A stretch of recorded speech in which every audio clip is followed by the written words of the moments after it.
Hi friends, मैं आज आप लोगों को संस्कृत व्याकरण में जो आपके रूप लगे हुए हैं किन किन रूपों पर चर्चा मुझे करनी है आज, और सिलेबस में आपके कौन कौन से लगे हुए हैं।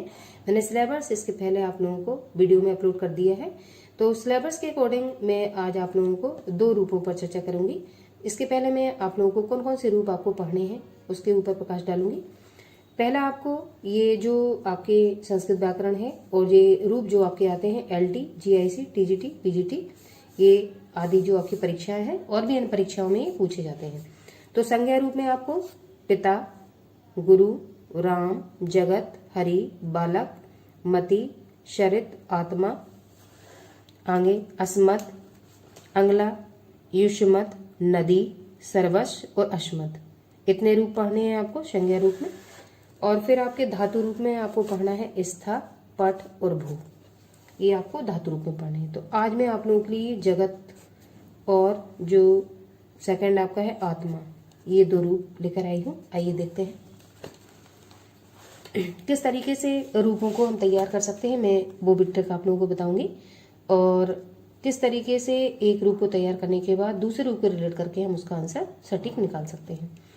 तो जगत में सबसे पहले विभक्तियां, एक वचन, द्विवचन, बहुवचन, ये एक साथ पूरा नहीं पूछा जाता है। आपका एक शब्द आता है, उसी में से आपको विभक्ति, वचन और आपका जो रूप है वो पूछा जाता है कि किस रूप से लिया गया है। तो आज मैं आपके रूप पर चर्चा करूंगी। इसके बाद मैं अगला वीडियो किस तरीके से प्रश्न अभी तक पूछे गए हैं उनका वीडियो लेकर आऊंगी। आप जो विभक्तियां हैं हमें पता है 7 विभक्तियां हैं, तो मैंने 7 नोट डाउन कर ली। वचन आपके संस्कृत में 3 होते हैं और हिंदी में आपके 2 वचन होते हैं, एक वचन और बहुवचन, जबकि संस्कृत में 3 होंगे, एक वचन, द्विवचन और बहुवचन। ये मैंने हेडिंग डाली हुई है। अब प्रथमा विभक्ति में कई लोग इस तरीके से रूप तैयार करते हैं, कई लोग इस तरीके से करते हैं। मैं आपसे गुजारिश करूंगी आप इस तरीके से रूप को तैयार करें तो आपको ये सिंपल पड़ेगा। किस तरीके से मैं बताती हूँ। प्रथमा विभक्ति में जगत, तो जगत के रूप जब हम लिख रहे हैं तो पहले शब्द में हम हलंत लगाएंगे, ठीक है। द्वितीय विभक्ति में भी जगत में हलंत लगाएंगे, तो देखो 2 जो रूप आप लिख रहे हो जगत जगत, ये सेम हो गए। तो एक वचन में आपका जगत जगत सेम है, तो हम प्रथमा द्वितीय का एक वचन तैयार कर सकते हैं। तीसरा वाला जो तृतीय विभक्ति आपकी होती है, आप हमेशा देखेंगे कि तृतीय विभक्ति में आपका जो रूप लिखते हैं आप लोग, उसमें आपको ये यहाँ पे आप जो स्वर होता है, ठीक है, दीर्घ स्वर, उसको लेते हैं। तो आपको एक यहाँ पे दीर्घ स्वर लगा देना है जिसमें आपका होगा जगता। फिर चतुर्थी विभक्ति आप अधिकतर में देखोगे तो एक ही मात्रा लगी हुई रहती है, तो चतुर्थी में आपका होगा जगते। फिर पंचमी और षष्ठी इसकी सेम है, जगता जगता, 2 विसर्गों का यूज करना है। और सप्तमी विभक्ति इंपॉर्टेंट है आपकी जगती, इसको आप लोग याद रखेंगे। आप फिर से रिवीजन करते हैं। एक वचन में आपका जगत जगत हलंत लगाएंगे दोनों में, तो एक वचन और आपका एक वचन में प्रथमा द्वितीय विभक्ति आपको तैयार हो जाएगी। तृतीया में हमेशा हम दीर्घ स्वर का उपयोग करते हैं, इस बात को आप लोग याद रखेंगे। तो जगता हम एक स्वर का यूज करेंगे, दीर्घ स्वर का, तो जगता। फिर चतुर्थी विभक्ति में जगते, एक ही मात्रा का यूज करेंगे हम। पंचमी विभक्ति में जगता और षष्ठी विभक्ति में भी जगता, तो ये दोनों आपके सेम है। तो पंचमी और षष्ठी एक वचन आपको जगता विसर्ग याद रखें। सप्तमी में आपकी जगती, एक मात्रा लेंगे आप, ठीक है, छुट्टी की जगती। इस तरीके से आप लोग 1-2 बार प्रैक्टिस करेंगे तो आपको इजीली तैयार ये हो जाएगी। अब तो द्वितीय विभक्ति देखते हैं। द्वितीय विभक्ति और प्रथमा विभक्ति में द्विवचन देखेंगे हम। जगती जगती, ये आपके दोनों देखिए सेम है, तो आप द्विवचन में प्रथमा और द्वितीय याद कर सकते हैं। जगती जगती, ये आपकी बड़ी की मात्रा लगी हुई है दोनों में। आप तीसरा आपका है जगतभ्याम, चतुर्थी में भी जगतभ्याम और पंचमी में भी जगतभ्याम। देखिए ये तीनों एक जैसे हैं, तो आप तृतीय, चतुर्थी और पंचमी द्विवचन तीनों याद कर सकते हैं। आप षष्ठी और सप्तमी जगतो जगतो, ओ की मात्रा लगी हुई, अधिकतर आपको ओ की मात्रा सब में दिखाई देगी, और ये भी आपको जगतभ्याम भ्याम भ्याम भ्याम ये सब में आपको दिखेगा, ठीक है। तो जगतो जगतो इस तरीके से द्विवचन में तैयार हो जाएगा। द्विवचन में आपका प्रथमा द्वितीय में जगती जगती, तृतीय चतुर्थी पंचमी जगतभ्याम जगतभ्याम जगतभ्याम, और षष्ठी सप्तमी में जगतो जगतो। ये जगतो इंपॉर्टेंट है, पूछा जाता है। अब बहुवचन में जाइए। बहुवचन में आपका प्रथमा और द्वितीय विभक्ति में जगंती जगंती, ये सेम रहता है, इस तरीके से याद कर लेंगे। आपको तृतीय विभक्ति इंपॉर्टेंट है, ये तैयार करना है। जगदभी, तृतीय विभक्ति हमें याद करनी पड़ेगी। तृतीय विभक्ति में बहुवचन में हो जाएगा जगदभी। आप चतुर्थी विभक्ति में जगदभ्या, जगदभ्या, ये दोनों आपकी चतुर्थी पंचमी सेम रहती है। इसमें या में डंडा लगा के हलंत लगी हुई, इसमें या में डंडा नहीं है, दो विसर्ग ही हो जाएंगी। इसमें भी या में डंडा नहीं है और दो विसर्ग लगेंगे। जगदभ्या, जगदभ्या, ये दोनों सेम रहेंगे। इस तरीके से हमें चतुर्थी पंचमी तैयार हो जाएगी। अब जो षष्ठी विभक्ति है जगताम, ये सब में आपको सेम मिलेगा। तो अगर एक तैयार कर लेंगे आपको तो और सारे भी तैयार हो जाएंगे। षष्ठी विभक्ति में बहुवचन में जो आपका होगा हो जाएगा जगताम, और सप्तमी विभक्ति में बहुवचन में हो जाएगा जगस्सु, जगस्सु। तो जगस्सु भी आपको ये आपका शा का जो प्रयोग होगा अधिकतर आपको रूप में देखने को मिलेगा, जगस्सु। तो सप्तमी विभक्ति आप याद रखेंगे जगस्सु और जगताम, ये इम्पोर्टेंट है आपके, और ये वाले क्योंकि बहुवचन के थोड़े से कठिन पड़ जाते हैं। तो इस तरीके से हम रिलेट करके 2-3 बार इनको नोट डाउन करके रफ कॉपी में तैयार कर सकते हैं। अब इनके प्रश्न अभी तक कैसे पूछे गए, इनका वीडियो में अगला आप लोगों के लिए लेकर आऊँगी।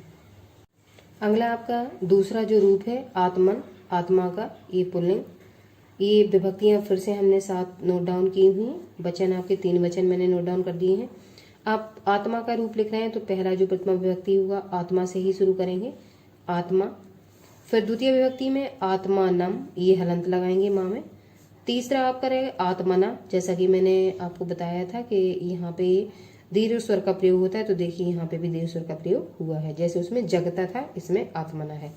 चतुर्थी विभक्ति में एक ही मात्रा मैंने बताई हुई थी, उसमें जगते, देखिए इसमें भी आत्मने। तो अगर आप एक तैयार करेंगे दूसरे में आप रिलेशन स्थापित करके दूसरा भी तैयार कर सकते हो। पंचमी और षष्ठी विभक्ति में उसमें आपका क्या था, जगता, जगता, और इसमें आपका है आत्मना, आत्मना।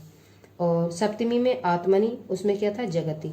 तो आपको याद होगा ये छोटी की मात्रा लगी हुई थी, तो आत्मा में भी छोटी की मात्रा आपको लगानी है, आत्मनि। उधर क्या था, जगति। इस तरीके से रिलेट करके आप याद कर सकते हैं। आप द्विवचन में आपका जो प्रथमा द्वितीय विभक्ति है वो आत्मनो, आत्मनो, ये दोनों सेम रहेंगे आपके। तो इसे भी हम इजीली याद कर सकते हैं, आत्मनो, आत्मनो। और देखो ये पंचमी और षष्ठी विभक्ति में आत्मना, आत्मना, ये सेम रहता है। इसमें आपका अनुसार रहता है, इस अनुसार नहीं, इसमें आपका दीर्घ स्वर रहता है, इसमें एक ही मात्रा रहती है आपकी, और यहाँ पे छुट्टी की रहती है। ये तो आपको पिछला वाला आप तैयार करेंगे, उससे आपको ये भी तैयार हो जाएंगे। अब देखिए आत्माभ्याम, तो उसमें जगतभ्याम, जगतभ्याम, जगतभ्याम तीनों में था, तृतीय चतुर्थी पंचमी, इसमें आत्माभ्याम, आत्माभ्याम, आत्माभ्याम, तो तीनों में सेम है। तो एक जब आप जगत का तैयार कर लेंगे तो ये भी आपको तैयार हो जाएगा। अब उसमें जगतो, जगतो था, ओ की मात्रा थी, विसर्ग थी, देखो इसमें भी आत्मनो, आत्मनो। तो षष्ठी और सप्तमी में द्विवचन में आत्मनो, आत्मा, तो एक का तैयार हो गया, दूसरे का आपको अपने आप तैयार हो जाएगा। अगला बहुवचन में आत्मना, ये याद करना पड़ेगा, आत्मना। फिर आपका दूसरा है आत्मना, ये दोनों सेम है आपके। फिर तीसरा आत्मभि, फिर चतुर्थी विभक्ति में आत्मभ्या और पंचमी भी आत्मभ्या। तो देखिए ये दोनों सेम है, इनको रिलेट करके हम तैयार कर सकते हैं। वहाँ पे आपका ना आया हुआ था, यहाँ पे भी देखो आत्मा, आत्म नाम है, ठीक है। वहाँ पे जगताम आया हुआ था आपका, यहाँ पे आत्मा नाम है आपका। वहाँ पे जगतशु आया था, यहाँ पे आत्मशु आया। तो देखो शा का यूज हुआ है, तो आप उसको रिलेट करके इसको भी तैयार कर सकते हैं। अब आपको तैयार करने के लिए क्या बचा, एक ये तैयार करना है आपको, एक ये वाला करना, ये दोनों सेम है। और ये दोनों या में डंडा हटा के, माँ हटा के, ये आपके विसर्ग लगानी, सेम उसमें भी करना था। जगतभ्य, जगतभ्य, आत्मभ्य, आत्मभ्य, जगताम, आत्मानाम, जगस्सु, आत्मशु, सेम है। जगतो, जगतो, आत्मनो, आत्मनो, जगतभ्यम, जगतभ्यम, जगतभ्यम, आत्मभ्यम, आत्मभ्यम, आत्मभ्यम। इस तरीके से रिलेट करके आप एक तैयार करेंगे तो दूसरा आपका अपने आप तैयार हो जाएगा। तो इस तरीके से ना आप लोग करके इस तरीके से आप इस सीरीज में करेंगे तो आपको ये सिंपल पड़ेगा, और उधर पे आपका कन्फ्यूजन भी कम होगा, क्योंकि इस तरीके से हम पढ़ेंगे तो हम भूल भी सकते हैं, लेकिन इस तरीके से हम लाइनें याद करेंगे तो कुछ तो हमें याद ही रहेंगे, बस थोड़े से हमें थोड़ा प्रैक्टिस करने के लिए ये आप इजीली तैयार कर सकते हैं। तो आज मैंने आपको आत्मा और जगत के रूप बताए हुए हैं। आप किस तरीके के प्रश्न अभी तक पूछे गए हैं आपके परीक्षा में, तो उनका वीडियो में अभी तक जो भी प्रश्न आपके आए हैं, तो जितने भी वर्षों के होंगे सारा मैं प्रश्नों का एक वीडियो बनाऊंगी, उसमें आप लोग देखेंगे। और ये 2 रूप आपके जो मैं पढ़ा चुकी हूँ, ये रूपों पे ही मैं प्रश्न लेकर आऊँगी। अब आगे आपके जो रूप हैं उनको मैं आगे पढ़ाने का प्रयास करूँगी।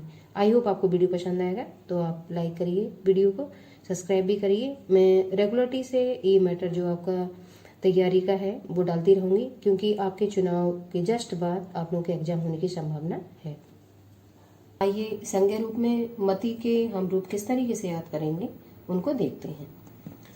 मति कहते हैं बुद्धि को, और विभक्ति 7 होती हैं, तो मैंने 7 इस तरीके से हेडिंग में डाला हुआ है। वचन संस्कृत में 3 होते हैं, एक वचन, द्विवचन, बहुवचन, वो मैंने लिख दिया है। अब जब आपकी परीक्षा होती है तो उसमें कोई एक शब्द ले लिया जाता है प्रश्न पत्र में, और आपसे पूछा जाता है दिए गए शब्द में कौन सा वचन है और कौन सी विभक्ति है। इस तरीके से प्रश्न आपके रूप से पूछे जाते हैं। ये 3-4 नंबर का लगभग 3-4 क्वेश्चन ही आते हैं। ठीक, तो आइए देखते हैं। एक वचन में मति का जो रूप है, तो मति मैंने इस तरीके से आप लोगों को याद करना बताया था। मुझे इसी तरीके से सरल लगता है तो मैं इसी तरीके से आपको बताऊंगी। इस तरीके से अगर आपको सरल लगता है तो आप इस तरीके से याद करिए, जैसे भी आपको कंफर्ट फील होता है वैसे। मति, द्वितीया में मतिम, तृतीया में मत्या, चतुर्थी में मत्ते और मत्ते। मत्तय आई की मात्रा और मत्ते, ये दोनों आपसे कोई भी पूछे जा सकते हैं, 2 हैं ये। मत्या मते, मत्या मते, ये दोनों सेम है, तो आप पंचमी षष्ठी में सेम याद कर सकते हैं, मत्या मते, मत्या मते। सप्तमी में मत्याम और मतो, ये थोड़े कठिन होते हैं और इनसे प्रश्न जरूर आता है। सप्तमी में मत्याम और मतो, तो ये दोनों सेम है। कितना, ये हम याद रखेंगे। फिर द्विवचन में मति मति, मतिभ्याम मतिभ्याम मतिभ्याम, मत्यो मत्यो, ये आपके सेम है, क्योंकि पिछले वीडियो में जब हमने चर्चा की थी जो जगत के वो पिता के रूप में पढ़ाए हुए थे, तो उसमें आपका जगतभ्याम जगतभ्याम जगतभ्याम में आया था और जगतो जगतो, तो ये आपको याद होगा। तो ये तो उसी से तैयार हो जाएंगे। अगर पिछले आपको याद है तो ये आप आसानी से रिलेट कर सकते हैं। अब तीसरा मत्या मति, द्वितीया में बहुवचन में होगा मति। तीसरा मति भी, उधर आपका था जगदभि, जगत के जब रूप लिखे थे, तो ये भी सेम है, उसको रिलेट करके आप याद कर सकते हैं। जगदभ्या मतिभ्या मतिभ्या, तो इसको भी रिलेट करके याद कर सकते हैं। मति नाम, तो आप इसको भी रिलेट करके, राम के रूप भी अगर आपको याद हो तो रामाणाम, उस तरीके से रिलेट करके इस शब्द को भी याद रख सकते हैं। और मैंने आपको एक ट्रिक और बताई थी कि लास्ट में जो सप्तमी विभक्ति में बहुवचन आता है उसमें सा का प्रयोग होता है, या तो रा वाला सा या तो आपका पा वाला सा। तो देखो मतिशु, तो ये शब्द लिखा हुआ अगर आएगा तो आप सा, अगर आपको दिमाग में क्लिक रहेगा तो आप सप्तमी विभक्ति का ये बहुवचन है, आसानी से उसमें निशान लगा पाएंगे, क्योंकि 4 ऑप्शन आएंगे, 4 ऑप्शन में से सही आपको छांटना होता है। आइए फिर से देखते हैं। आप शुरुआत में मति जैसे लिखते हैं, 2 विसर्ग रख देंगे तो मति याद हो जाएगा।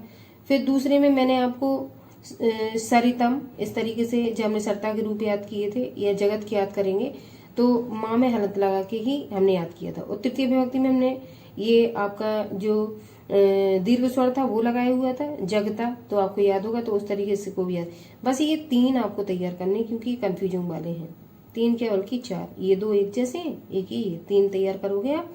और इधर आपको बड़ी की मात्रा लगा के मति मति याद रखना है, यहाँ पे मतिया ओ मति ये याद रखने। 1 2 3 4 5 6 और 7 आपको याद करने हैं। बाकी आप पिछले वाले जो आपके रूप है उनको रिलेट करके आप तैयार कर सकते हैं। तो आपका चतुर्थी मत्तय और मते, तो पहले आई की मात्रा लगाएंगे फिर एक ही लगाएंगे, फिर मत्या मते, मत्या मते, ये दोनों सेम है। फिर सप्तमी मत्याम मतों, ये आप याद रखेंगे, ये आपको याद ही हो जाएगा, मत्तो मत्तो। मति भी तृतीय होता ही है, किसी में भी आप उठा के देखेंगे एक छोटी की मात्रा लगी रहेगी और शब्द रहेगा। मतिभ्य मत, ये दोनों सेम होते हैं। मति नाम ये भी सेम रहता है, मतिशु ये भी आपका इस तरीके से रिलेट करके आप तीसरा तैयार कर सकते हैं। अब अगला चौथा रूप हम देखेंगे शर्ता का। शरित, शरित का मतलब है नदी, स्त्रीलिंग। अब विभक्तियां वही शायद फिर से लिखती हैं हमने, वचन 3 फिर से वही लिखती हैं। अब शर्ता के रूप में शरित और शरित दोनों में हलंत लगाएंगे। दूसरा सरितम, जैसे कि हमने इसमें आपको बताया हुआ था मतिम, देखिए इसमें मतिम, तो देखो माँ बना के हलंत लगा, इसमें भी देखिए शरितम। तो आप अगर एक तैयार कर लेंगे तो दूसरा आपको अच्छे से तैयार हो जाएगा। अब इसमें सरते, इसमें देखिए इसमें मत्या नहीं आए तो थोड़ा सा डिफरेंस होगा, तो आपको ये याद रखना है। अगला शरिता, सरते, शरिता, शरिता इसमें हलंते लगनी है, और शरिति, ठीक है, ये आप जगत के आत्मा के रूप से याद कर सकते हैं, सेम है। फिर अगला आपका सरतो, सरतो, शरिद्भ्याम, शरिद्भ्याम, शरिद्भ्याम, सरतो, शर्तो। तो आप इस तरीके से ये द्विवचन वाले सरल रहते हैं। पिछले अगर आपको याद होंगे तो रिलेट करके आंसर लगा ले जाएंगे। बहुवचन में सरिता, शरिता, ये देखो यहाँ पे याद रखना आपको, ये दोनों सेम है और ये दोनों सेम है। पंचमी षष्ठी एक वचन में है ये, और आपका प्रथमा और द्वितीय बहुवचन में है ये। तो आपको ये दोनों याद रखने, क्योंकि कंफ्यूजन आपको कर सकते हैं। सरिद्धि, ठीक है, सरद भी, उसमें पीछे आपने देखा था तो उसमें मति भी आया था, इसमें सरदी आया, छुट्टी की मात्रा आई। शरदभ्या, शरदभ्या, यहाँ पे या में डंडा लगा के माँ लगा देते हैं, यहाँ पे या अकेला लिखते हैं और डंडा और माँ छोड़ देते हैं। शरिताम, उसमें आपका क्या था, मती नाम। सरिस्सु, देखो इसमें भी सा आया और छुट्टू की मात्रा आई, तो सरिस्सु। तो ये इंपॉर्टेंट है, ये पूछा जाता है आपसे, ठीक है। तो अब दोबारा से हम रिपीट करते हैं। सरित, सरित, ये हमको याद करना है। दूसरे में माँ रहता है, हलंत रहेगी, सरितम, याद रखेंगे। तीसरे में ये आपका दीर्घ स्वर रहता है, सरिता, और चौथे में एक ही मात्रा रहती है, सरते। आप शरिता, शरता, ये आपके सिंपल रहते हैं और इसमें आपको हलंत नहीं लगाना है, विसर्ग रखना है दो। और शरिति, लास्ट में छुट्टी की मात्रा चढ़ा के, इसमें सिंपल रहता है, सरतो, सरतो, शरदभ्याम, शरदभ्याम से, ये तीनों में आपका एक जैसा रहता है, तृतीय, चतुर्थी और पंचमी में। षष्ठी और सप्तमी में आपकी ओ की मात्रा लगी रहती है। किसी में भी आप देखेंगे, देखो मती में देखो आप, ये लिखा है मत्यो, मत्यो एक जैसा है। तो ये देखो मतेभ्याम, मतेभ्या, तीनों एक जैसा है। इसमें देखो सरदभ्याम, सरदभ्याम, ये तीनों एक जैसे हैं, ये दोनों एक जैसे हैं। तो इनको हम पिछले वाले से रिलेट करके तैयार कर सकते हैं। अगला शर्ता, शर्ता, ये दोनों याद रखेंगे आप लोग, क्योंकि ये दोनों यहाँ पे पंचमी षष्ठी में भी सेम है और यहाँ पे आपके प्रथमा द्वितीय में भी सेम है। सरधि, फिर शरदभ्या, शरदभ्य, ये दोनों इससे रिलेट करके आप तैयार कर लेंगे। और शरिताम, ये आपको याद ही रहेगा, रामाणाम, और शरिस्सु, रामेशु। तो इस तरीके से सा लगा के आप इसको भी तैयार कर सकते हैं। हाय फ्रेंड्स, मैं आज आप लोगों के लिए जो पीछे में रूप पढ़ा चुकी हूँ 4, उनके आगे का जो रूप है पितृ या पिता, उसका संज्ञा रूप का वीडियो लेकर आई हूँ। आइए पितृ के जो संज्ञा रूप में रूप चलेंगे वो किस तरीके से हमें तैयार करनी है, उन पर प्रकाश डालते हैं। सबसे पहले मैंने विभक्तियाँ लिख दी हैं, जैसे कि पिछले वीडियो में आप लोग बता चुकी हूँ। और इधर मैंने एक वचन, द्विवचन और बहुवचन नोट डाउन कर दिया है। अब पिता के जो रूप चलेंगे, अगर आपको राम के रूप तैयार है तो पिता के रूप इजीली आप तैयार कर सकते हैं। एक वचन में पिता, पितरम, पित्रा, पित्रे, पितु, पितु, पितरी।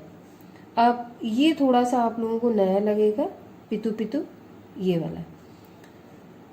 अब पिता, जब पितृ के हम रूप तैयार कर रहे हैं तो पहला एक वचन में पिता जैसा था वैसे ही लिख लेंगे, पितरम। इसमें आप माँ लगाते हो हलन। और तीसरे वाले मैंने बताया था कि ये आपका दीर्घ सुर का यूज करते हैं, चौथे वाले में एक ही मात्रा लगती है। तो देखो सेम वो ही है, पिता, पितरम, पित्रा, पित्रे।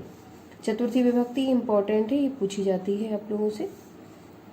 अब पंचमी और षष्ठी में पितु, पितु, ये दोनों सेम है तो हमें इजीली तैयार हो जाएंगे। और सप्तमी विभक्ति में छुट्टी की मात्रा लगा के रूप चलते हैं इस तरीके से, तो पितरी भी हमें याद रहेगा। अब द्विवचन में पितरो, पितरो, ये दोनों सेम है, पितरो, पितरो, तो हम इनको तैयार कर सकते हैं। अब ये देखिए तृतीय, चतुर्थी और पंचमी में द्विवचन में ये तीनों सेम ही चल रही हैं जब से मैंने पढ़ाना शुरू किया, पितृभ्याम, पितृभ्याम, पितृभ्याम। अब जो आपका द्विवचन में सप्तमी और षष्ठी विभक्ति होती है उसमें ओ की मात्रा लग के ही आपके रूप चलते हैं। तो आप पीछे भी आप लोग देख सकते हैं ओ की मात्रा, जैसे मैं इसको दिखाऊंगा आप लोगों को। तो देखिए ये भी आपका मत्यो, मत्यो, ओ की मात्रा लगा के 2 विसर्गें लगी हुई हैं। इसी तरीके से इस वाले रूप में भी ओ की मात्रा लग के 2 विसर्गें लगी हुई हैं। पितरो, पितरो। अब बहुवचन में पितरा, ये हमें तैयार करना पड़ेगा और ये इंपॉर्टेंट भी है और ये पूछा भी गया है। दूसरा, द्वितीय विभक्ति में बहुवचन पितरन और तृतीय विभक्ति में पितृ भी, ये भी इंपॉर्टेंट है, इसको भी हमें याद रखना है। और इसका या में डंडा हटा के माँ हटा के पितृभ्य, पितृभ्य दोनों में हम सेम कर देते हैं चतुर्थी पंचमी में। और षष्ठी में पितृणाम, जैसे कि रामाणाम हो जाता है। और पितृषु मैंने सा बताया था, लास्ट में सा आता है तो इसमें भी आया है और छुटू की मात्रा लगी हुई है। इस तरीके से हम रूपों को एक ट्रिक के माध्यम से तैयार कर सकते हैं। तो पितरन ये इंपॉर्टेंट है आपका, पितृ भी ये भी इंपॉर्टेंट है। पितृभ्य, पितृ भी ये सेम है आपका, चतुर्थी विभक्ति का बहुवचन और पंचमी विभक्ति का बहुवचन। और पितृणाम और पितृषु ये आप लोग इजीली तैयार कर सकते हैं। ये दोनों देखो सेम है, ठीक है, तो ये दोनों सेम है, ये 3 सेम है, ये दोनों सेम है, ये दोनों सेम है और ये दोनों भी सेम है। इस तरीके से रूप हम अगर एक रूप तैयार कर लेते हैं तो फिर हम आगे के रूप भी कुछ शब्द रह जाते हैं जो रिलेट करके हम तैयार आसानी से कर सकते हैं। अगला आपका छठवां रूप नदी।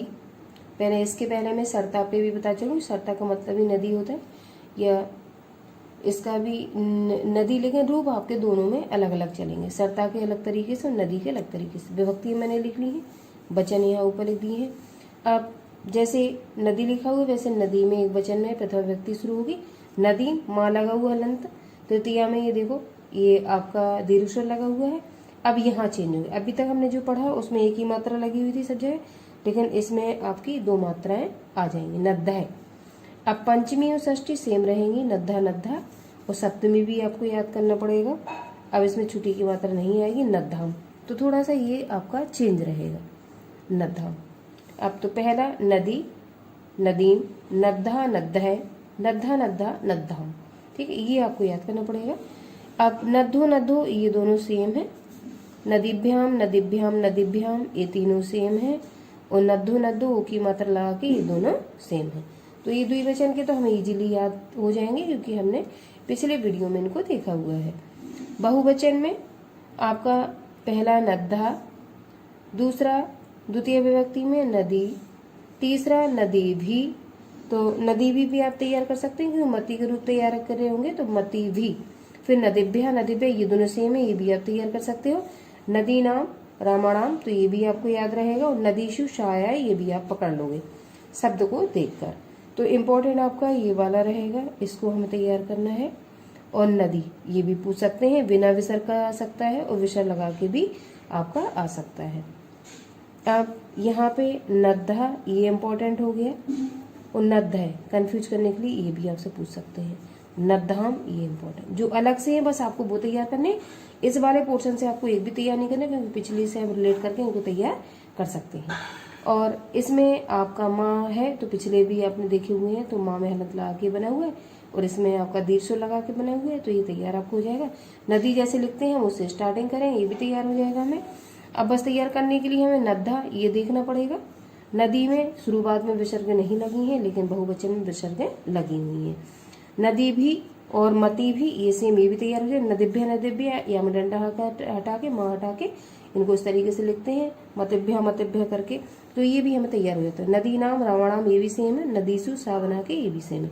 तो ये हमें तैयार नहीं करने होते हैं, बस हमें ये देखना होता है, ये देखना है हमें। और इसमें आपका चेंज हुआ है ये देखना पड़ेगा, नद्ध है ये देखना पड़ेगा, बस इसके बाद नद्ध ये, बस इतने आपको देखने हैं शब्द, बाकी का आप लोग इजीली तैयार कर सकते हैं। जब आपके सारे रूप खत्म हो जाएंगे संज्ञा रूप, तो अभी तक जो प्रश्न आपके प्रतियोगी परीक्षा में पूछे गए हैं उन पर मैं वीडियो लेकर जरूर आऊँगी। पहले मैं इसको फिनिश कराना चाहती हूँ थ्योरी को, फिर इसके बाद जो भी प्रश्न बने हुए हैं उनका वीडियो में जरूर डालूंगी। और आपके इस बार टीजीटी की परीक्षा जो नए तरीके से पेपर आया था उसमें बारी के भी जो आपके रूप हैं वो भी पूछे गए थे, तो बारी का भी मैं रूप इसमें डालने का प्रयास करूंगी। हाय फ्रेंड्स, मैं आज आप लोगों के लिए जो संज्ञा रूप सीरीज में चला रही थी उसमें आज मैं 7वां रूप राम का उसका वीडियो लेकर आई हूँ, और इसी में मैंने हरि का रूप भी डाला हुआ है। ये आपके रूप कई प्रतियोगी परीक्षाओं में जैसे एलटी, जीआईसी, टीजीटी, पीजीटी, कई सारी प्रतियोगी परीक्षाओं में ये रूप से प्रश्न हर साल आते हैं। आप मैंने विभक्तियां यहाँ डाली हुई हैं। विभक्तियां आपकी 7 होती हैं, प्रथमा, द्वितीय, तृतीय, चतुर्थी, पंचमी, षष्ठी, सप्तमी। आप वचन आपके संस्कृत में 3 होते हैं, एक वचन, द्विवचन और बहुवचन। तो राम के रूप मोस्टली सभी को पता होंगे। तो राम के रूप में पहला प्रथमा विभक्ति में एक वचन में रामा, द्विवचन में रामो, बहुवचन में रामा, 2 विसर्ग लगी हुई हैं। द्वितीय विभक्ति में रामम, जैसे मैंने आपको बताया था पहले भी ट्रिक, ये माँ आएगा, माँ में हलंत लगी हुई रहेगी। तीसरे में आपकी तृतीय विभक्ति में एक ही मात्रा लगी रहती है। अब द्वितीय में रामम, द्विवचन में द्वितीय विभक्ति का रामो, ये दोनों सेम रहेंगे आप लोगों के, ये दोनों सेम रहेंगे। बहुवचन में आपका द्वितीय में रामान, तृतीय विभक्ति में रामेण, रामाभ्याम, रामाय। चतुर्थी में रामाय, रामाभ्याम, रामेभ्यः। पंचमी में रामात्, रामाभ्याम, रामेभ्यः। षष्ठी में रामस्, रामयो, रामाणाम। सप्तमी में रामे, रामयो, रामेषु। अब याद करने का तरीका मैं कई बार आपको बता चुकी हूँ कि आपके ये 3 सेम रहते हैं, ये दोनों सेम रहते हैं, और यहाँ पे आपका रामाणाम या ना और माँ में हलंत लग के लास्ट में रहता है, और लास्ट में सबसे लास्ट में सप्तमी विभक्ति में आपका सा रहता है, या तो रा वाला या फिर पा वाला। ये दोनों सेम रहते हैं आपके, ठीक है। अब इसमें राम से जब हम रूप शुरू करेंगे तो राम में एक वचन में हम विसर्ग देंगे, इसमें माँ में हलंत लगा देंगे। तृतीया में एक ही मात्रा रहती है, मैंने आपको बताया था। और चतुर्थी में रामाय, और पंचमी में रामात, और षष्ठी में रामस, और सप्तमी में रामे। ये थोड़े से आपको देखने पड़ेंगे। तो इस तरीके से आपके ये रामा बहुवचन में इम्पोर्टेंट रहता है, रामान भी इम्पोर्टेंट रहता है, और रामा, ये 3 आपको याद करने होते हैं।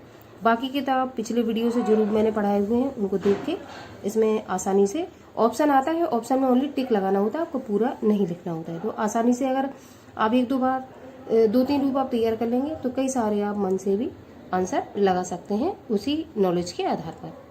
अब अगला जो आपका रूप है हरि का, आइए देखते हैं। इसमें भी मैंने 7 विभक्तियां जैसे लिखते हैं वैसे लिख दिए हैं, वचन भी 3 लिख दिए हैं। अब इसमें भी जैसे राम का रूप शुरू किया था, विसर्ग दी थी, इसमें भी हरि, इसमें हरि बड़ी की मात्रा लगा देंगे, और हरिया। इसमें द्वितीया में हरिम, हरि, हरीन, ये विसर्ग लगी हुई है, सॉरी हलंत लगी हुई है। तृतीया में हरिणा, हरिभ्याम, हरिभी। चतुर्थी में हरे, एक ही मात्रा लगी, हरिभ्याम, हरिभ्या। फिर हरे, हरिभ्याम, हरिभ्या। षष्ठी में हरे, हरियो, हरिणाम, हरो, हरियो, हरीषु। अब देखिए पंचमी और षष्ठी में ये सेम रहेंगे, ये तीनों सेम जैसे थे वैसे रहेंगे, ये दोनों सेम हैं, ये दोनों आपके सेम रहेंगे।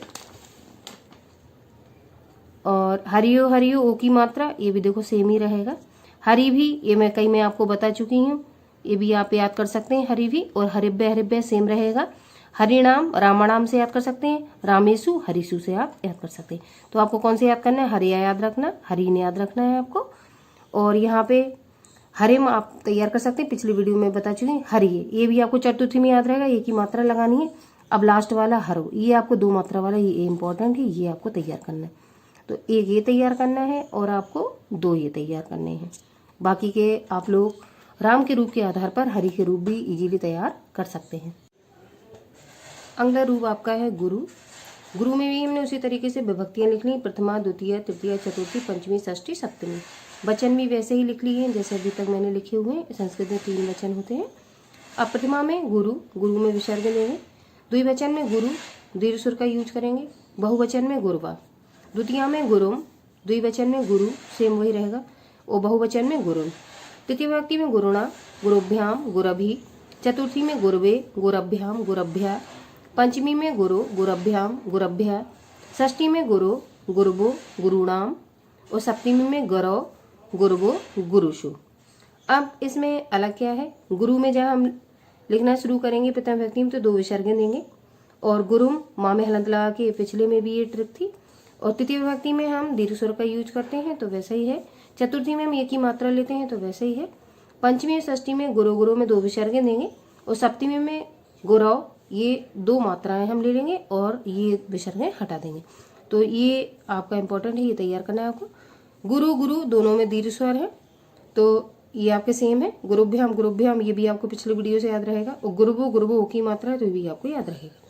बहुवचन में गुरुवा आपको याद रखना है और गुरु ने याद रखना है। तृतीय विभक्ति में बहुवचन में गुरभि, तो ये सभी जगह आया हुआ है तो आप इसको याद रख सकते हैं।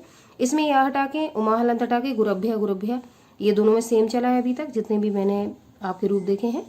और लास्ट में रामाणाम तो गुरुणाम, रामेशु तो गुरुषु, ये भी सेम चला हुआ है। तो आपको याद करने के लिए गुरुवा याद रखना है, गुरु ने याद रखना है, और गुरु, गुरु ये दोनों याद रखने हैं, सेम है ये, और गुरु ये तैयार करना है। तो इस तरीके से आपको 5 केवल जो आपके शब्द हैं वो तैयार करने हैं। बाकी आप पिछले वीडियो से रिलेट करके इनको इजीली तैयार कर सकते हैं। पेपर में आपका सिर्फ एक शब्द आता है, उसमें विभक्ति और वचन आपको पहचानना होता है। अगर आपको रूप तैयार होगा और ऑप्शन उसमें पड़ा हुआ होगा तो आसानी से ट्रिक के माध्यम से उसमें निशान लगा सकते हैं। आज आपके 9 रूप में कंप्लीट कर चुकी हूँ। इसके आगे जो रूप आपके सर्व के, युष्मत के रूप रह गए हैं संज्ञा रूप में, मैं उनका वीडियो लेकर आऊँगी। हाय फ्रेंड्स, आज संस्कृत व्याकरण में जो बारीकी नपुंसकलिंग इकारांत के रूप हैं उन पर मैं चर्चा करूंगी। ये आपका 2021 में टीजीटी में बारी से ये प्रश्न आप लोगों का पूछा गया था। आइए देखते हैं। इसमें संस्कृत में 3 वचन होते हैं, तो मैंने 3 वचन ऊपर लिख दिए हैं, जैसा कि मैं पिछली वीडियो में आप लोगों को बता चुकी हूँ। और जो विभक्तियां हैं वो जो आपकी 7 विभक्तियां हैं वो मैंने यहाँ पे नोट डाउन कर दी हैं। आप रूप देखेंगे, एक वचन में बारी, द्विवचन में वारणी, बहुवचन में वारणी। आप एक वचन में आपका बारी रहेगा, द्विवचन में वारणी, तो इसमें रा में आपकी ये मात्रा रहेगी छोटी ई की, और इसमें रा में बड़ी ई की मात्रा है। तो ये कंफ्यूजन आपको याद रखना है। इन दोनों में से आपको एक शब्द देगा, आपसे पूछेगा निम्न दिए गए शब्द में से बताइए द्विवचन और प्रथमा विभक्ति किसमें है। 4 ऑप्शन रहेंगे, तो आपको पता होना चाहिए कि कौन सा आपका शब्द सही है और वो क्या पूछ रहा है। अगला द्वितीया में बारी, द्विवचन में वाणी, बहुवचन में वारणी। अब यहाँ पे देखो बड़ी की मात्रा और यहाँ पे छोटी की। तृतीया में वारणा, द्विवचन में बारिभ्याम, बहुवचन में बारिभी। चतुर्थी में वारिणे, और द्विवचन में चतुर्थी में बारिभ्याम और बहुवचन में बारिभ्या। पंचमी में बारिणा और द्विवचन में बारिभ्याम और बहुवचन में बारिभ्या। षष्ठी एक वचन में वारिणा, द्विवचन में वारणो और बहुवचन में वारिणाम। सप्तमी में एक वचन में वारणी और द्विवचन में वारणो और बहुवचन में वारिषु। संबोधन ये पूछा नहीं जाता है, बस 7 विभक्तियां आपको यहाँ तक तैयार रखनी है। अब आपको मैंने ट्रिक जब बताई थी कि एक रूप आप तैयार कर लेंगे, उससे रिलेट करके आप बहुत सारे रूप बना सकते हैं। अब इसमें देखिए, बारी जो आपका शब्द शुरू हो रहा है तो आपका प्रथमा द्वितीया में से में चलेगा, वारी वारी। आप इस तरीके से अगर आप याद करेंगे तो मुझे इस तरीके से सिंपल लगता है। अगर आप इस तरीके से करना चाहते हैं तो इस तरीके से कर सकते हैं, बट इस तरीके से करेंगे तो आपको कंफ्यूजन कम होगा। अब मैंने आपको तृतीयम ट्रिक बताई थी कि इसमें जो आपका दीर्घ सुर रहता है, देखो वही है, तो वारिणा आपको याद हो जाएगा। चतुर्थी विभक्ति मैंने एक ही मात्रा बताई थी आप लोग, देखो वही है। पंचमी और षष्ठी ये दोनों एक सी हैं, वारिणा वारिणा, इसको आप याद रख सकते हैं। सप्तमी में आपकी छुट्टी की मात्रा रहेगी, लास्ट में सकते वारणी, तो वो भी आपका सेम है। अब इसमें द्विवचन में वाणी वाणी, ये दोनों आपको शब्द एक जैसे याद रखने हैं, कि दोनों में आपकी लास्ट में बड़ी की मात्रा कवर हो रही है। बारिभ्याम बारिभ्याम बारिभ, ये आपको याद वैसे ही रहेगा क्योंकि आप पीछे भी तैयार कर चुके हैं। आप द्विवचन में आपका षष्ठी और सप्तमी विभक्ति बाणु बाणु उकी मात्रा रहती है, विसर्ग रहती है, ये भी आपको पता है। तो इसमें कोई खास अंतर नहीं, ये आपको द्विवचन वाला अच्छे से तैयार हो जाएगा। अब बहुवचन में देखिए, वारणी, अब द्विवचन और बहुवचन में आप याद रखेंगे, इसमें यहाँ पे बड़ी की मात्रा है और यहाँ पे आपकी ये यहाँ पे भी बड़ी की मात्रा है, और यहाँ पे जहाँ बड़ी की मात्रा इड़ा में है वो यहाँ पे छोटी की है। तो ये डिफरेंस आपको दोनों में याद रखना है, और ये इंपॉर्टेंट भी है क्योंकि कंफ्यूज करने के लिए इन दोनों में से ही कोई पूछा जाता है, आपसे कहेंगे द्विवचन है या बहुवचन है, तो आपको रा में लास्ट वाले में बड़ी की मात्रा है, इड़ा में छोटी की मात्रा है। जबकि द्विवचन में रा में आपकी छोटी की मात्रा है, यहाँ देखिए बड़ी है, और यहाँ पे इड़ा में बड़ी की मात्रा, तो यहाँ पे छोटी की। बस इतना अगर आपको याद हो गया तो आपको कंफ्यूजन नहीं होगा। अब ये दोनों देखो सेम है, ये दोनों सेम है, तो ये दोनों भी सेम है, बारणी वाणी, ये तैयार कर सकते। अब तृतीया में तीसरी जो बहुवचन तीसरी विभक्ति रहती बारी भी रहती, ये आपको पता है। अब चतुर्थी और पंचमी बारिभ्य बारिभ्य रहते हैं, यहाँ पे या और माँ हटा दिया जाता है, तो ये भी देखो सेम है, तो कोई आपको तैयार करने की जरूरत नहीं है, दोनों सेम है। आप रामाणाम तो देखना वारिणाम याद रहेगा। फिर हमें लास्ट में आपको रामेशु, तो देखो बारिशु शाह रहता है, तो वैसा ही है आपका। तो ये आपको तैयार करने की जरूरत है, आपको याद होगा। बस तैयार करने में आपको ये 2 तैयार करने हैं। ये किस तरीके से आप लिखेंगे ये तैयार करना है, ये आप शुरुआत में कैसा लिखा ये तैयार करना है आपको, और यहाँ पे आपका वर्णा वर्ण ये आपको देखना है। बाकी आपको पिछले वाले आप वीडियो से रिलेट करके इनको इजीली तैयार कर। इनमें से एक शब्द लिखा हुआ आता है, 4 ऑप्शन रहते हैं, आपको सही में टिक लगाना होता है। तो आप इजीली मतलब दिमाग में अगर आप रखेंगे किस तरीके से हमें टिक लगा के तैयार करने, तो आपको कंफ्यूजन नहीं हो, आप अच्छे और सही सटीक आंसर तक इजीली पहुंच जाएंगे। अगला 11वां जो आपका रूप है वो मधु का है। मधु शब्द नपुंसकलिंग उकारांत है, ये क्योंकि देखो आप छोटू की मात्रा लगी तो कैसा हो गया, उकारांत हो गया। जितने सारे रूप मैंने आपको वीडियो प्रोवाइड कराए हैं ये आपको किसी भी एक किताब में कहीं नहीं मिलेंगे। कई सारी किताबों से देख के जो अभी तक प्रश्न इन रूप से पूछे गए हैं मैं उनको कलेक्शन करके उन वीडियो का लेकर आई हूँ आप लोगों के लिए। तो आप लोगों का भी फर्ज बनता है इनको कॉपी में आप लोग नोट डाउन करके तैयार करें। आप मधु में भी देखो वही प्रोसेस चलेगा, जैसे मधु लिखा हुआ है वैसे ही देखो ये प्रथमा और द्वितीय विभक्ति एक वचन में वैसे ही लिख देंगे आप। इसके बाद तृतीय विभक्ति में मधुना, तो देखो ये दीर्घ स्वर लगा हुआ है। चतुर्थी में मधुने एक ही मात्रा लगी हुई है। अब उधर पे हमने वर्ण याद किया था तो मधुना मधुना दो विसर्ग होंगे, इस तरीके से अपडेट कर गया।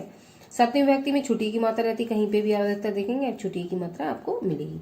ये दोनों सेम हो गए, ये दो ट्रिक से याद हो गया। मधुनी छुट्टी की मात्रा लगती है लास्ट में। अब देखिए मधुनी मधुनी ये आपको याद रखना है, ये दोनों सेम है और इसमें दोनों में बड़ी की मात्रा लगी। और एक वचन में आपकी मधुनी मधने ना में दोनों में छुट्टी की मात्रा हुई। तो देखो इस तरीके से आप डिफरेंस याद कर सकते हैं, द्विवचन में शब्द कैसा रहेगा और बहुवचन में कैसा रहेगा। और कंफ्यूजन करने के लिए प्रश्न यहीं से उठाया जाता है। द्विवचन तृतीय विभक्ति में मधुभ्याम, चतुर्थी में मधुभ्याम, पंचमी में मधुभ्याम, तो देखो तीनों वही सेम है। मधुनो मधुनो ओ की मात्रा लगी रहती षष्ठी और सप्तमी में, देखो ये भी सेम है आपका। ठीक है, तो हम इजीली याद कर सकते हैं। अब जो आपका तृतीय विभक्ति बहुवचन है मधुभी, तो देखो भा आपको मिला होगा, छोटी की मात्रा लगी हुई होगी, बहुत सारे में हमने इसको देखा। मधुब्या मधुब्या या का डंडा हटा के माँ की हलंद हटा के इसको कम कर देते हैं सबको, तो ये दोनों देखो सेम मिल जाते हैं। रामाणाम तो मधुनाम, मधुशु रात में सा आता है, या तो पा वाला मिलेगा या रा वाला, तो ये हमें पहले ही से याद है। तो आइए देखते हैं। अब एक वचन में मधु मधु जैसा शब्द था वैसे ही हम लिख के तैयार कर लेंगे। तृतीय विभक्ति में हम जो आपका दीर्घ स्वर होगा उसका यूज करेंगे। चतुर्थी में हम एक ही मात्रा का यूज करेंगे। पंचमी विभक्ति में मधुना मधना विसर्गों का यूज करेंगे। सप्तमी विभक्ति में छुट्टी की मात्रा हम कवर करेंगे मधुनी। तो ये इस तरीके से आप ये वाला आपका द्विवचन वाला ये तैयार करना है। मधुनी मधुनी बड़ी की मात्रा रहेगी ना। अब ये हमें पता है कि तीनों में आपका मधुब्याम मधुब्याम या जो भी आप शब्द लेते हैं उसमें भ्याम भ्याम ही चलता है। मधुनो मधुनो ओ की मात्रा रहती है षष्ठी सप्तमी में, तो अगर लिख के आता है तो अब इजीली आप तैयार कर सकते हैं। अब द्विवचन बहुवचन में डिफरेंस करने के लिए ये दोनों इंपॉर्टेंट हैं आपके। यहाँ पे हमने बड़ी की मात्रा ली, यहाँ पे हमें छोटी की मात्रा याद रखी है दोनों में। और बहुवचन का तृतीय विभक्ति मधु भी छोटी की मात्रा रहेगी। मधुब्या मधुब्या ये चतुर्थी पंचमी में रहता है, आपको पता है। मधुनाम या रामणाम, रामेशु, मधुशु, तो ऐसे हम इन शब्दों को भी तैयार कर सकते हैं, इंपॉर्टेंट है। तो इसमें केवल आपको ये शब्द देखना है, ये वाला शब्द देखना है और मधुना मधना थोड़ा सा ये देखना है, बाकी सब आपके वही सेम है जो हमने पीछे अभी देखे या बहुत सारे वीडियो में आपको बता चुकी हूँ, तो वही आपके सेम चल रहे हैं। बस आपको दो दो तीन तीन तैयार करने हैं। अब जब आपके रूप खत्म हो जाएंगे तो इस टॉपिक से मैं कितने सारे प्रश्न आपके अभी तक सामने आए हुए हैं उनका वीडियो लेकर आऊंगी। अगर आप रूप नोट डाउन कर लेते हैं अपनी कॉपी में, फिर प्रश्नों को सॉल्व अगर आप करेंगे तो इजीली आपको प्रश्न तैयार हो जाएंगे और आपको समझ में भी आया किस तरीके से प्रश्न पूछे जाते हैं। 2021 में बहुत टफ पेपर आया था और मुझे लगता है इस बार जब पेपर आपका जुलाई अगस्त में होगा तो वो और भी टफ आएगा। तो इस तरीके से सभी जितने भी आपके टॉपिक्स हैं, जो भी आप तैयारी कर रहे हैं, उनमें आपको सभी पे कमांड करना है और सारी चीजें आपको विद डिटेल पढ़नी है। कोई आपको शॉर्ट फॉर्म पढ़ने से काम नहीं चलेगा। अगला देखिए युष्मत। मैं युष्मत का रूप भी लेकर आई हूँ आपका। युष्मत कहते हैं तू को। अब जो 7 विभक्ति हैं वो मैंने लिख ली हैं और जो आपके एक वचन द्विवचन बहुवचन है वो मैं लिख ली है। अब त्वम प्रथमा में चलेगा त्वम, द्वितीया में चलेगा त्वाम त्वा, ये दोनों आपको तैयार करने पड़ेंगे, ये थोड़े से टफ पड़ेंगे। तृतीया में त्वा, चतुर्थी में तुभ्यम ते, ये इंपॉर्टेंट है, ये पूछा गया था पेपर में। पंचमी में त्वत, षष्ठी में तव और ते और सप्तमी में आपका आ जाएगा त्वई। ठीक है, तो ये थोड़े से टफ है, ये आपको याद करने पड़ेंगे। अब द्विवचन में युवाम और आपका द्वितीय विभक्ति द्विवचन में युवाम और वाम दोनों तैयार करने हैं। युवाभ्याम युवाभ्याम युवाभ्याम तीनों में एक साथ चलेगा, तो ये आपको याद रहेगा। और एक रहेगा आपका चतुर्थी विभक्ति में वाम, तो वाम भी अकेला पूछ सकते हैं, बताइए कौन सी विभक्ति है, तो आपको दोनों पता होने चाहिए। पंचमी में युवाभ्याम है और षष्ठी में युवायो और सप्तमी में भी क्या रहेगा युवायु। तो ओ की मात्रा हमने पहले देखी तो आपको याद है, बस आपको तैयार करना है वाम। इम्पॉर्टेंट है, तो आप बाम तैयार कर लेंगे। अब बहुवचन में आपका ये रहेगा युवम और युष्मान और वा, युष्मा भी, तो भा में छुट्टी की मात्रा, ये तो हम कहीं में देखो मधु भी हमने देखा हुआ था, ये तो भा में छुट्टी की मात्रा वैसे ही थी, तैयार हो जाएगा आपका युष्मभ्यम। तब आपको इसमें थोड़ा चेंज लगेगा, या में यहाँ डंडा है, यहाँ में डंडा नहीं है, और वो अभी आपको तैयार करने पड़ेगा। पंचमी में युष्मत और षष्ठी में युष्माकम और वा, ये भी देखना पड़ेगा। और लास्ट वाले में सा रहेगा युष्माशु, तो जहां सा लास्ट में आएगा तो हमें पता है कि सप्तमी विभक्ति में और बहुवचन में ये रूप चलता है। तो ये थोड़े से आपको टफ पड़ेंगे, ये आपको तैयार करने पड़ेंगे। तो फिर से देख लीजिए, त्वम, त्वाम, इसमें डंडा नहीं है, इसमें आपका डंडा लगा हुआ है। त्वा, त्वा, त्वभ्यम, ते, ये इंपॉर्टेंट है। त्वत, तौ, ते और त्वई। युबाम, युबाम, बाम, युबाभ्याम, युबाभ्याम, इसमें आपको बाम याद रखना है, चतुर्थी विभक्ति में ही द्विवचन में।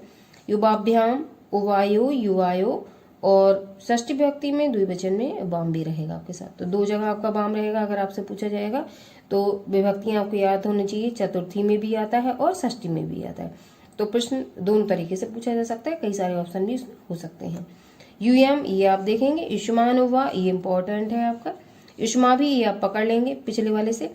युष्मभ्यम, यहाँ पे आपका ये दीर्घ स्वर है, यहाँ पे नहीं रहेगा। वा, युष्मत, युष्माकम और वा, और युष्मासु, तो ये आपको थोड़ा सा पढ़ना पड़ेगा। तो आप लिख लिख के 2 दिन में अगर देखेंगे तो ये भी आपको इजीली तैयार हो जाएगा। अब आपके 12 रूप में वीडियो में डाल चुकी हूँ। आप इसके आगे आपके स्था के रूप रह जाते हैं, जो धातु रूप होंगे, तो उनका भी वीडियो में डालूंगी। और इसमें आपका एक रूप और रह गया है, तो वो मैं आगे कवर करने का प्रयास करूंगी। जब आपके रूप खत्म हो जाएंगे तो अभी तक जितने भी प्रश्न प्रतियोगी परीक्षा में पूछे गए हैं, कोई भी एग्जाम आपका हो, उसका मैं जो प्रश्नोत्तरी वाला टॉपिक रहेगा उसका भी वीडियो लेकर आऊंगी, जिससे आपको मैंने रूप जो तैयार किए हैं, वो क्वेश्चन किस तरीके से बनते हैं, आप इजीली उसको सही से फाइंड कर पाए पेपर में। हाय फ्रेंड्स, आज हम लोग संस्कृत व्याकरण में धातु रूप स्था धातु की 5 लकारों को पढ़ेंगे। स्था धातु में स्था का मतलब होता है ठहरना। इसमें जो प्रथम लकार है आपकी लट लकार, जिसको हम वर्तमान काल के नाम से जानते हैं, इसमें आपके 3 पुरुष होंगे, प्रथम पुरुष, मध्यम पुरुष, उत्तम पुरुष। 3 वचन होंगे संस्कृत में, एक वचन, द्विवचन और बहुवचन। आप स्था के रूप जब हम प्रथम पुरुष में पढ़ेंगे तो तिष्ठति, द्विवचन में तिष्ठता, बहुवचन में तिष्ठन्ति, मध्यम पुरुष का एक वचन तिष्ठसि, मध्यम पुरुष का द्विवचन तिष्ठता, मध्यम पुरुष का बहुवचन तिष्ठत, उत्तम पुरुष का एक वचन तिष्ठामि, द्विवचन तिष्ठावा, बहुवचन तिष्ठामा। तो इस तरीके से हमें ये जो स्था धातु है उसके लट लकार वर्तमान काल के रूप तैयार करने होंगे। आप दूसरी लकार जो आपकी है लंग लकार, जिसको हम भूतकाल के नाम से जानते हैं, इंग्लिश में आप इसी को पास्ट टेंस कहते हो। इसमें भी आपके 3 पुरुष होंगे, 3 वचन होंगे। प्रथम पुरुष, इसमें लंग लकार में जब हम रूप चलाएंगे धातु रूप, तो अतिष्ठत, आ जोड़ देंगे इसमें, ठीक है। अतिष्ठाम, अतिष्ठन। मध्यम पुरुष में अतिष्ठा, अतिष्ठम, अतिष्ठत। उत्तम पुरुष में अतिष्ठम, अतिष्ठाव, अतिष्ठाम। तो इस तरीके से लंग लकार भूतकाल में आपके अतिष्ठत आ जोड़ के हम रूपों को तैयार करेंगे। ये आपकी ट्रिक रहेगी, इससे आप याद रख सकते हो। और स्था धातु वर्तमान काल में, वर्तमान काल को प्रेजेंट टेंस के नाम से इंग्लिश में जब आप जानते हो, ठीक है, तो इसमें सीधा चलेगा तिष्ठति, तिष्ठा, तिष्ठन्ति। इसमें आप छुट्टी की मात्रा रिलेट करके इन रूपों को तैयार कर सकते। कोई एक शब्द आता है, उसमें से आपसे पूछा जाता है दिए गए शब्द बताइए कौन सा वचन है और कौन सी लकार है। तो अगर हम थोड़ी सी ट्रिक लगा के इनको तैयार कर लेंगे तो इजीली हम आंसर को फाइंड कर सकते हैं। अगली लकार लिट लकार, जिसको हम कहेंगे भविष्यकाल, इंग्लिश में आप लोग कहते हो फ्यूचर टेंस। इसमें भी 3 पुरुष रहेंगे, 3 वचन रहेंगे। इसमें प्रथम पुरुष में स्था इष्यति, स्था यस्यता, स्था इष्यन्ति। मध्य में स्था यस्यसि, द्विवचन में स्था यस्यथा और बहुवचन में स्था यस्यत। उत्तम पुरुष में स्थास्यामि, स्थस्यावा, इत्थस्याम। ये थोड़ा सा टफ लगेगा आपको, लेकिन अगर आप लोग थोड़ा सा एक दो बार आंसर राइटिंग करके इसको देखेंगे तो अब इजीली तैयार कर सकते हैं। अगला जो लकार रहेगा वो लोट लकार रहेगा। लोट लकार को हम आज्ञावाचक कहते हैं, या इंग्लिश में आप लोग कहते हो इम्परेटिव सेंटेंस, आज्ञावाचक। अब इसमें भी 3 पुरुष रहेंगे और 3 वचन रहेंगे। अब जो लोट लकार का हम तैयार करेंगे उसमें हम छुटू की मात्रा से रिलेट करके तैयार कर सकते हैं। लोट लकार में आपको ये मात्रा लगानी है। तिष्ठतु, तिष्ठताम, तिष्ठन्तु, तिष्ठ, तिष्ठतम, तिष्ठत, तिष्ठानि, तिष्ठाव, तिष्ठाम। ये आपके लोट लकार के इस तरीके से रूप चलेंगे। अगली 5वीं लकार है आपकी विधिलिंग लकार, जिसका अर्थ है चाहिए के अर्थ में, चाहिए के अर्थ में। जहां वाक चाहिए के अर्थ में रहेगा, जैसे आप मस्ट, शुड इंग्लिश में यूज करते हो, ऐसे विधिलिंग लकार में चाहिए के अर्थ में वाक्यों में इनका यूज किया जाता है। अब आपके इसमें भी 3 पुरुष हैं, इसमें भी 3 वचन मैंने लिखे हुए हैं। अब विधिलिंग लकार जब हम तैयार करेंगे तो इसमें आप याद रखेंगे एक ही मात्रा, ये आप ऐसे तैयार कर सकते हो, एक ही मात्रा रिलेट करके। इसमें जो मात्रा रहेगी वो आपकी ये छोटा ऊ की मात्रा रहेगी, ठीक है। इस तरीके से रिलेट करके आप तैयार कर सकते हो किसी उसमें टिक लगा के। इसमें तिष्ठेत, तिष्ठेताम, तिष्ठेयु। अगला तिष्ठे, तिष्ठेतम, तिष्ठेत। उत्तम में तिष्ठेयम, तिष्ठेय, तिष्ठेम। आप देखो सभी शब्दों में देख रहे होंगे एक ही मात्रा लगी हुई है। इस वाले लोट लकार में आप देख रहे हो तो ये आपकी छुटू की मात्रा से रिलेट करके हम तैयार करेंगे। तो इस तरीके से आपके 5 जो लकार होते हैं, तो मैंने आज आप लोगों को स्था के जो रूप हैं, धातु रूप, उनके बारे में चर्चा की हुई। 5 लकार मैंने आपको बता दी किस तरीके से आप लोगों को तैयार करनी है, और प्रश्न किस तरीके से आता है वो प्रश्नों को मैं ये रूप खत्म करने के बाद वीडियो लेकर आऊंगी। अब आगे अगले रूप देखते हैं और कौन से हैं। अगला अस्मत्, अस्मत् का मतलब मैं, अस्मत् के हम रूप देखेंगे। विभक्तियां 7 होती हैं तो मैंने 7 लिख दी हैं। वचन 3 होते हैं संस्कृत में, मैंने तीनों लिख दी हैं। अब प्रथमा विभक्ति एक वचन में अहम, द्विवचन में आवाम और बहुवचन में वयम। द्वितीया में माम और माँ, ये दोनों आपको तैयार करने हैं। द्विवचन में आवाम और नो, ये दोनों तैयार करने हैं। बहुवचन में अश्मान और ना, ये 2 तैयार करने हैं। तृतीया में मया, द्विवचन में आबाभ्याम, बहुवचन में अश्माभि। चतुर्थी में महाम और में, 2 तैयार करने हैं। द्विवचन में आबाभ्याम और नौ, आबाभ्य, इसमें भी 9 है, इसमें भी 9 है, तो द्वितीय विभक्ति और आपकी चतुर्थी विभक्ति दोनों में 9 ही आपसे पूछा गया है। अस्मभ्याम और ना यहाँ पे भी आया है तो ये द्विवचन में भी है और आपका चतुर्थी में भी, तो आपको ये ध्यान रखना है। पंचमी में मत, आवाभ्याम और अस्मत्। षष्ठी में मम और में, द्विवचन में आव्यो और नौ। अब देखो 9 कितने में आया, द्वितीय, चतुर्थी और आपकी षष्ठी, तीनों में आपका 9 आ रहा है। अगला बहुवचन में अश्माकम और ना भी तीनों में आ रहा है। ये आपका द्वितीय विभक्ति, चतुर्थी विभक्ति और षष्ठी विभक्ति, 9 भी 3 में आ रहा है, तो आपको तैयार करने हैं। अब एक वचन में द्वितीय विभक्ति में माँ आ रहा है, चतुर्थी में में आ रहा है और षष्ठी में भी में आ रहा है, तो दोनों ये सेम है, तो दोनों ये सेम आपको याद रखना है क्योंकि पूछा जा सकता है। ये 3 आपको याद रखने हैं, द्वितीय, चतुर्थी और षष्ठी। द्वितीय, चतुर्थी और षष्ठी में ना, तो ये आप याद रख सकते हैं। सप्तमी में मई, आव्यो और अस्मासु। अब इसमें मैंने जो पीछे आपको ट्रिक बताई हुई थी, पिछले वीडियो जो पढ़ाए हुए थे, ये देखो तीनों में आवाभ्याम आवाभ्याम, ये आपको याद रहेगा। ओ की मात्रा आपकी षष्ठी सप्तमी में होती, तो ये भी आपको याद रहेगा, तो ये आप तैयार कर सकते हैं। अहम, आवाम, व्यायाम, ये हम शुरुआत से जानते हैं संस्कृत में जब पढ़ते हैं, तो ये भी 3 शब्द आपको तैयार रहेंगे। अस्मा भी, ये भी आपको तैयार रहेगा। भा में छुट्टी की मात्रा, जो भी हम पीछे रूप देख चुके हैं उनमें भी ऐसा ही आया हुआ है। और अस्मासु लास्ट वाले शब्द में आपका ये सा बनता है, तो आपको ये याद होगा, पिछली बार में मैंने आपको बताया हुआ था। इस तरीके से रिलेट करके आप इनको जरूर याद रखेंगे, कहाँ आपका माँ में आ रहा है, कहाँ आपका नौ ये आ रहा है, कहाँ ना ये आ रहा है। ये आपको कन्फ्यूजन कर सकता है कि कितनी विभक्ति में हो सकता है। एक साथ ऐसे पूछा जाए, दिया गया शब्द जो है इसमें कौन कौन सी विभक्तियाँ हैं, द्वितीय, चतुर्थी और लिख दें पंचमी, तो गलत है क्योंकि षष्ठी विभक्ति में ही पूछा गया। तो प्रश्न ऐसे भी फ्रेम हो सकता है, तो हमें ये जरूर तैयार होने चाहिए क्योंकि इनमें वो कन्फ्यूजन कर सकता है कठिन पेपर बनाते समय।